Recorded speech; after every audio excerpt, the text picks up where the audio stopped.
Sekitar pukul 13, kami mengemas barang yang akan kami bawa, mulai dari alat-alat pendakian serta ransum.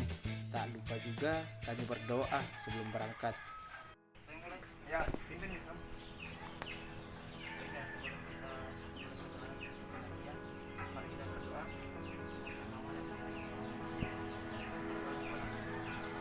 Karena ada kawan yang memang tinggal di Toraja, yang nantinya beliaulah yang akan mengantar kami ke tempat jalur pendakian. Sebelum berangkat, ada baiknya kami kenalan dulu.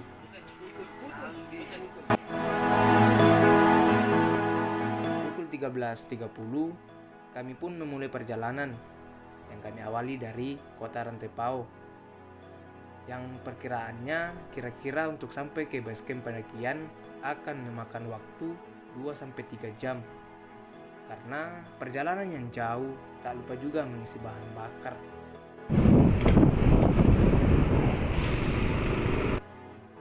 Kian melangkah, jalanan semakin kecil dan banyaknya tanjakan, sehingga perjalanan kami sedikit melambat.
Mana jalurnya?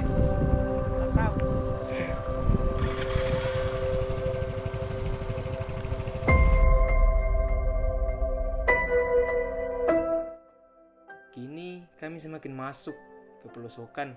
Udara pun begitu sangat sejuk dan panorama sekitar menghiasi perjalanan kami.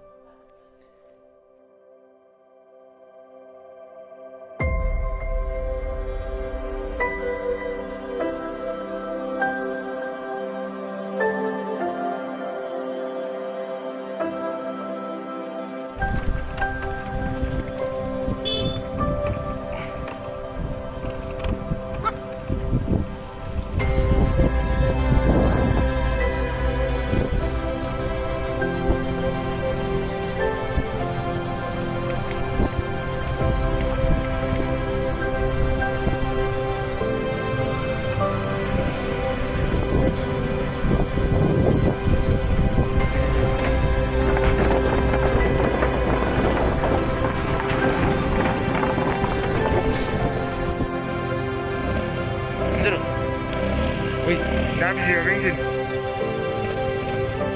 Panas deh.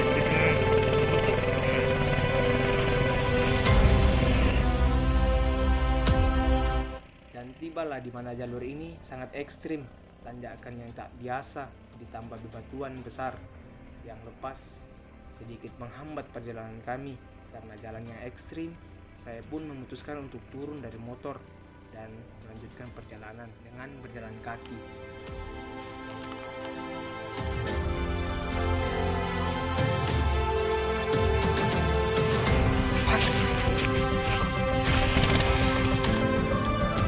Mati.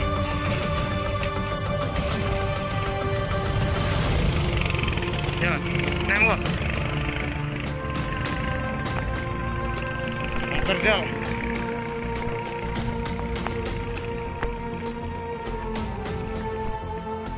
Sebentar lagi kita akan tiba di kaki gunung atau parkiran.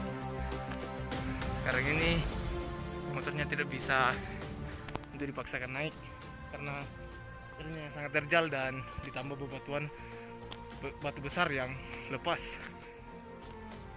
Di sini terpaksa saya jalan kaki.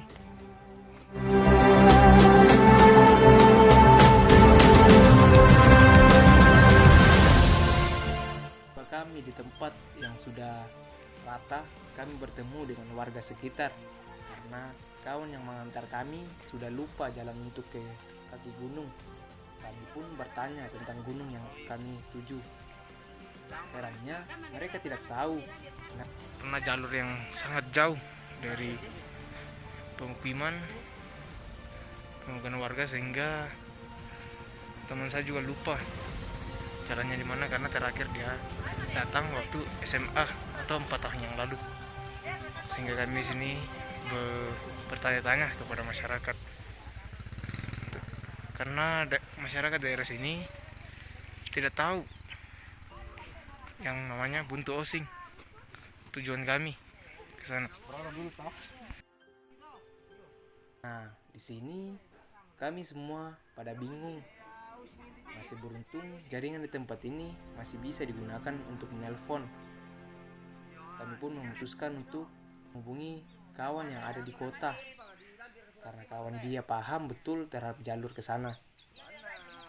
Sempat kami terheran setelah melihat navigasi bahwa sekarang ketinggiannya di tempat ini kami berpijak 1800 mdpl, dan ketinggian itu sesuatu baru yang saya alami bersama sepeda motor yang kami gunakan. Setelah selesai berbincang dengan kawan di kota, ternyata kami salah jalan dan harus memutar balik sekitar 1 jam perjalanan lamanya. Walaupun ada sedikit rasa kesal, namun di situ bukanlah tempat meninggikan ego, melainkan tetap kompak dan saling menyemangati agar bisa sampai ke tujuan bersama. Di sini kami pun memutar balik perjalanan. Kembali sangat jauh, kami pun memutuskan untuk memotong jalan. Tapi ya, jalur kan menantang, hanya beralas tanah, hingga kami lewat di belakang sawah.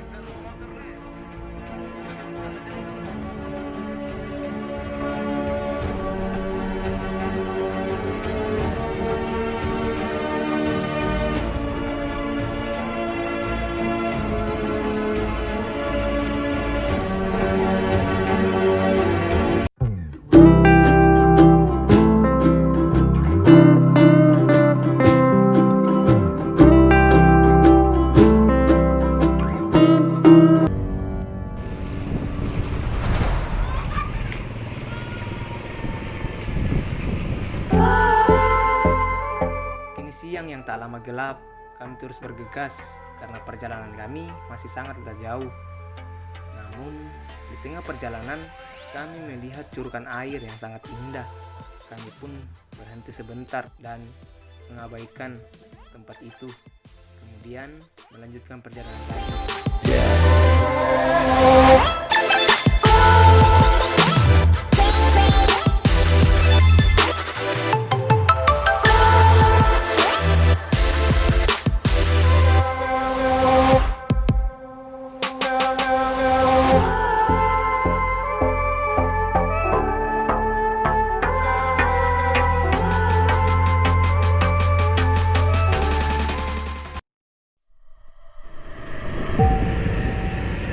Pada akhirnya, siang pun ditelan oleh gelap.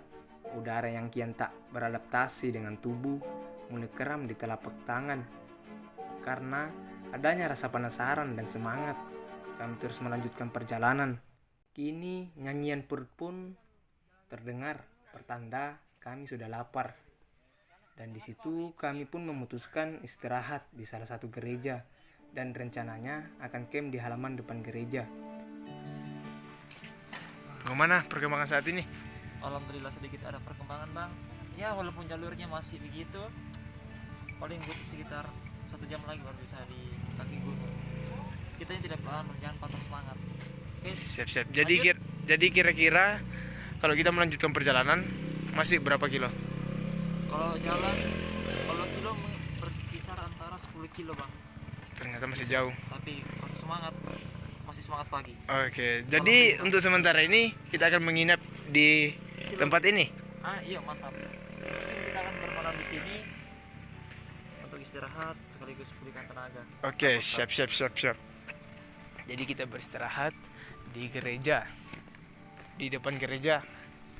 10 menit hendak memasak air, toko gereja yang tinggal dalam gereja tersebut keluar dan menanyakan tentang tujuan kami. Beliau pun langsung mengizinkan kami untuk masuk di belakang gereja atau yang biasanya disebut konsistori.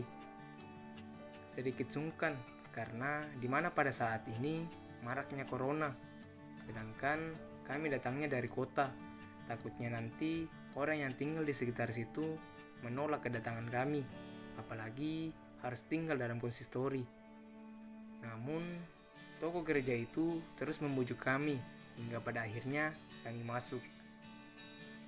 Di sini pun kami segera menyajikan makanan, lalu kami pun makan.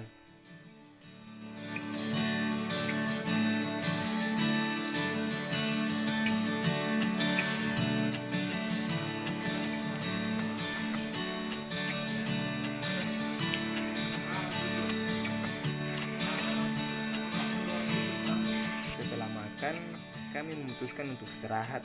Sempat terheran karena di mana kami tidur di dalam kamar beliau, dan kami semua merasa bahwa camp ini adalah camp ternyaman yang pernah kami rasakan.